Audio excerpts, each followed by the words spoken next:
In today's video, we're going over exactly what sells on eBay. How do you know this, you might be asking? Well, I'm not making it up. I'm actually going to dive into my own eBay pages and my own analytics and take a look at what I've been selling the most over the past few months, and then analyze those items and give you guys the top selling items that I've had, so hopefully you guys can find those when you're outsourcing items and replicate these results. Real quick, before we get started, if you guys are new to the channel, be sure to subscribe so you never miss another video. Also, like this video if you enjoy it, and let's jump right into the first item. So the first thing is obviously going to be video games, and that's because that's what I sell the most. Now, I'll pull a couple examples up. There's one right there. There's another one right there. There's another one right there. Those are all video games that I've sold for pretty decent amounts over the last, I'd say, month or so, or whenever I found those from. But you guys can see that there's definitely some decent money in them. Now, they're not going to be super high priced items, so you're not going to be looking to sell, one or two of them every single month for, $200 each like you would for some products. This is something that you're going to have to deal with in volume. It's going to be all about maximizing the amount of games you can sell and getting a little bit of profit on each one of those to then add up to a large profit amount. Now,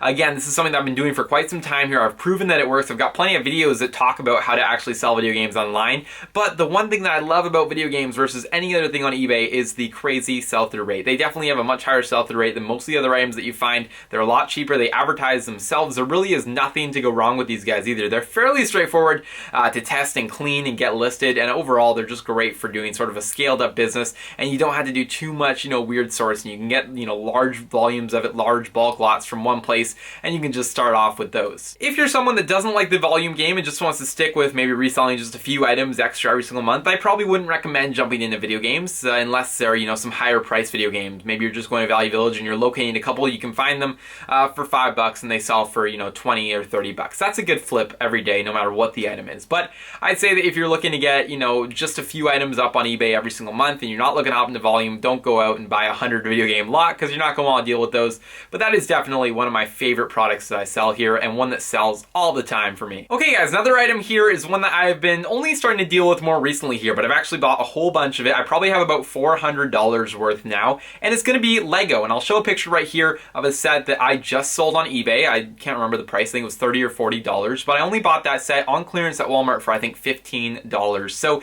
it just goes to show that if you want to do a little bit of retail arbitrage, Lego is one thing that you can definitely look into because again of that high sell-through rate, and it's always in demand, especially when you head into fourth quarter and the supplies run out in stores. This is something that I am stocking up on right now as much as I can. Whenever I see it on sale, on clearance, if there's some sort of exclusive offer or deal, I'm looking to buy as much Lego as possible, so then when Q4 comes around I can have it all listed and then I can actually sell it. Interestingly enough though, let's say that you don't manage to sell the Lego for whatever reason in the fourth quarter, or maybe you decide that you don't want to sell it, and that's because every single year Lego will release new sets, and with their old sets what they'll do is they'll retire them, meaning that they are no longer available at all for purchase. So if you got your hands on some of those sets and you kept them brand new and sealed, that means that those sets are going to continue to go up in value the longer and longer away from their date of release was, and again, the longer that you have them, the more you're going to be able to sell them for on eBay, as long as you're keeping those brand new. So for a few of the sets that I picked up, I'm definitely looking, to hold on to them as investment pieces for the next, maybe 3 years or something along those lines before, when they really get retired and really far out from their release date, people are going to be willing to pay a premium for these brand new sets. And so I'm holding on to those for a little while. But definitely if you just want to make a little bit of money, and there's other toys that you can do this with as well, but Lego is probably my favorite one to do a little bit of retail arbitrage with, great sell-through rate on eBay, and oftentimes if you can get them on clearance, you can make a good amount of money. Can we talk about phones, guys? I know it's not the most exciting topic, but this is another product that I've identified that sells really well on eBay. And again, that could be cordless phones to, inline phones, business phones, things of that nature. I'll throw up a couple pictures. Here's one cordless phone that I sold. Here's another cordless phone that I sold. Here's actually an example of a business phone that I sold for even more money. And these are all examples of things that you can find basically every single time that you go to Value Village and sell for some pretty good money. So let me break it down. You're probably paying about $3.99, $4.99 for a phone. You guys probably saw last week, I believe I had a big haul of phones that I brought in and you guys probably were able to take a look at. Well, these are all items that you should be keeping an eye out for. Now, the sell-through rate on these is not great, so you're not going to see the same amount selling as you would for video games or for Lego, but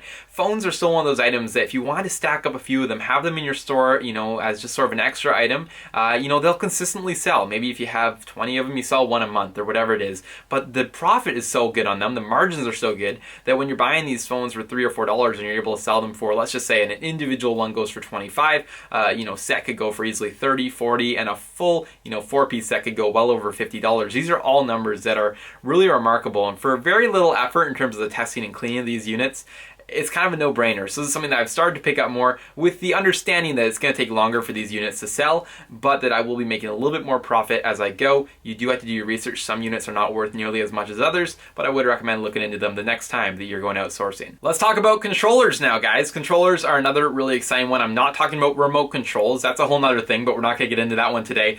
But I am going to talk about video game controllers here for a quick second, because this is something that as well we sell consistently here, and mainly, we're selling newer gen stuff. Xbox 360 controllers, PlayStation 3 controllers, also PS2 controllers do well, PlayStation 1 controllers, Nintendo Wii controllers, all sorts of controllers all over the place. I think in the example here, I think I sold an Xbox 360 one recently, or we did on our combined store, and overall this is just another product that you can find at most Value Villages for a reasonable price, usually talking $4 or $5, and they're not a huge money maker. Again, we're talking 15, 20 bucks per controller. Some of the clear PS2 controllers you can get a little bit more for, maybe 30, but overall you're not going to see a massive amount of profit on these. But again, they're controllers, they're in the video game space, so you're going to see that high sell-through rate, and it's just sort of an extra thing that you can look to pick up every time that you go to Value Village. My number one question I get about controllers is who's willing to pay the shipping on those? Because you're selling a controller for $15, but the shipping on them is usually $15. My answer is I have no idea, but people are willing to do it. So that's usually my response to that question, because people ask it all the time and they're like, I don't understand. I don't understand either. It's just the way that it goes, and if you're able to find them for a reasonable price, you can sell them. Buyers will pay shipping, and that's just another item that you can look out for every time that you're outsourcing. Let's talk about video game consoles, guys. Another big one that I think scares some people if you're not in the video game world and you don't know how they work, but they are pretty straightforward to test. There's definitely some great videos online, but for the most part, these are big money makers. At Value Village, let's say, consoles are usually priced anywhere between $10 and $30 roughly, and that's basically what we want to pay. Anything priced over that, you're probably going to want to avoid. But there are plenty of different consoles out there, the Wiis, the PS2s, the Xbox 360s. Those kind of things are now selling for well over $100 each. Even some of the PlayStation 3 models I've been looking at recently, well over $200 each. These are big money makers and something that you should not be leaving on the table. Here's an example of a Wii that just recently sold. That was a bundle deal, I believe. Here's another example of a Nintendo DS. I believe it was an XL model that my partner picked up that we were able to sell for some really good money as well. And these are all things that you should be looking out for. Some of them are held behind the counter, some of them are just over with the electronics, but these are really good items that sell very fast on eBay. We're still in the video game niche, so we're still talking that high sell-through rate, and overall just the profit on them is insane. So this is something that's high profit and high sell-through rate. Count me in every single time. I'm a really big fan of selling video game consoles, and I think that's really all that has to be said about those. Okay, and for the final item here that I would really recommend keeping an eye out, and I wasn't actually going to go into this one until I was looking through my solds, and I decided that this was probably an important one to bring up because it does represent a large portion of the revenue that we bring in, and is again just a high profit margin item. Not so much for sell-through rate, but it's a good profit margin item. So something to look out for sure. And this is remotes. And so there's a few different remotes that you want to be looking out for, but mainly we're talking remotes for stereo systems, VCRs, we're talking things for amplifiers and those sort of remotes, not necessarily TV remotes and DVD player remotes. Those don't do well at all. But the best way to do it is just to look up the model number on the remote or the unit that the remote is for and see what they're going for on eBay. But here's a couple examples of remotes that I've sold or that we've sold in our combined store over the past, I guess, couple months. And, we sold a Shaw Direct remote the other day right here, and I believe that one was like $17. We sold a Bose remote the other day in box that I found at Value Village. Both of these were found at Value Village. This Bose remote sold for, I think, upwards of 40, maybe it was even $50 on that unit. So you can see there's a lot of money in those remotes. I think the Bose one I paid like, I don't know, like maybe $5 or $6. I think I paid $10 for it actually. $9.99 was the Bose unit.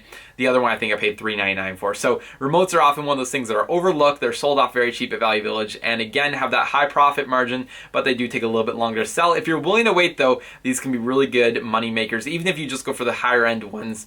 And again, they're just great options in terms of selling things. With that though, guys, I think I am going to wrap up today's video here. That's not a look at everything that I sell, obviously, but that's a look at some of the things that I sell on a more frequent basis. A lot of the items I see multiple times a week or multiple times a month, let's say, that I know I'm able to sell and for good money. The things I don't even have to look up anymore just because I'm familiar with seeing them and I know that they're worth stuff. I could do a breakdown of every item that I've sold, let's say in the last month or in the last 3 months, or I could even do a monthly version of this if that's something that might interest you guys. I feel like these videos hopefully are able to provide some value to you guys in terms of knowing what to look out for when you're sourcing and knowing what we look out for when we're sourcing, which can hopefully benefit you and your stores. So definitely make sure to let me know down below with the like button on this video or with a comment if you'd like to see more of these videos in the future, or if you wouldn't. With that said though, guys, I am going to actually wrap up today's video here. Be sure to subscribe to the channel if you are new, and I will see you guys all in the next video.